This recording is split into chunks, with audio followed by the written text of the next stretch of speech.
আজ পবিত্র শবে মেরাজ। রমাদানের প্রারম্ভে রাসূলুল্লাহ সাল্লাল্লাহু আলাইহি ওয়াসাল্লাম যে মাসটি হতে রমাদানের প্রস্তুতি গ্রহণ করতেন সেটি হলো পবিত্র রজব মাস।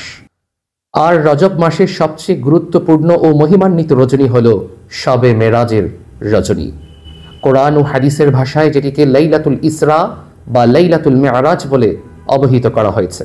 এ রাতেই সর্বকালের সর্বশ্রেষ্ঠ মহামানব, শান্তি ও মুক্তির মূর্তমান প্রতীক, সত্য, ন্যায় ও পুণ্যের পথদ্রষ্টা, সৃষ্টি হিসেবে শ্রেষ্ঠত্বের মানদণ্ডে যার সমকক্ষ দ্বিতীয় নেই, যার জ্ঞান, প্রজ্ঞা, বিজ্ঞানময় জীবনচারণ ও কর্মাবলীর কাছে হাজার বছরের ধারাবাহিকতায় আজও ঋণী নব শতাব্দীর আধুনিক বিজ্ঞান, সেই নবী মুহাম্মদুর রাসূলুল্লাহ সাল্লাল্লাহু তাআলা আলাইহি ওয়াসাল্লাম আল্লাহ প্রদত্ত ঐশ্বরিক ক্ষমতা বলে স্বীয় মহিমায় ঊর্ধ্বলোকে ভ্রমণ করেন। মহান রবের সান্নিধ্য লাভের পাশাপাশি আল্লাহর অসংখ্য নিদর্শনাবলীকে প্রত্যক্ষ করেন।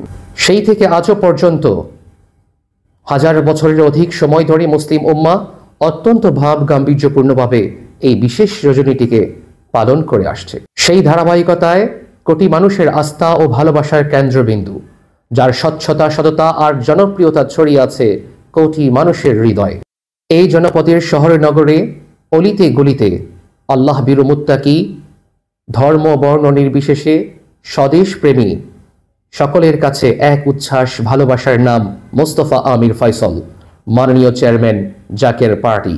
সকলকে এই রাতের পূর্ণ পবিত্রতা বজায় রেখে মহান রবের সন্তুষ্টি অর্জনের লক্ষ্যে আসন্ন পবিত্র মাহে রমাদানের প্রস্তুতির লক্ষ্যে ইবাদত বন্দিগির মাধ্যমে এই রাতটিকে বিশেষভাবে অতিবাহিত করার নির্দেশ প্রদান করেছেন এবং প্রিয় মাতৃভূমি সহ গোটা মুসলিম উম্মার শান্তি কামনায় বিশেষভাবে দোয়ার আহ্বান জানিয়েছেন। সেই সাথে প্রিয় মাতৃভূমি বাংলাদেশের চলমান সকল সংকট মোকাবেলায় দেশবাসীকে ঐক্যবদ্ধ থাকার আহ্বান জানিয়েছেন।